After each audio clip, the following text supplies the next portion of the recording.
શું તમને કે તમારા પરિવારના સભ્યને શ્વાસનો પ્રોબ્લેમ છે? તો આ વાતનું ધ્યાન રાખો. આ દિવાળીમાં આપણે 3 એમનું ખૂબ જ ધ્યાન રાખશું: માસ્ક, મર્યાદા અને મેડિસિન. મિત્રો, દિવાળી એ ખુશીનો તહેવાર છે, પણ સાથે સાથે ધૂળ, ધુમાડો અને ફટાકડા એ શ્વાસના દર્દીઓ માટે જોખમ સાબિત થઈ શકે છે.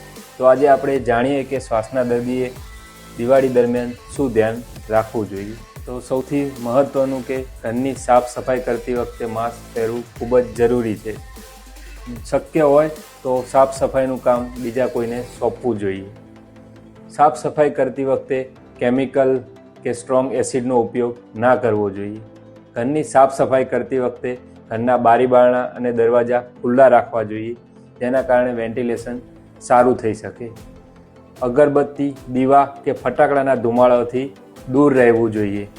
ટાઈમસર ડૉક્ટરના પ્રિસ્ક્રિપ્શન પ્રમાણે નેબ્યુલાઇઝર કે ઇનહેલર લેવું ખૂબ જ જરૂરી છે. કામ કરતી વખતે વચ્ચે વચ્ચે બ્રેક લેવો જોઈએ.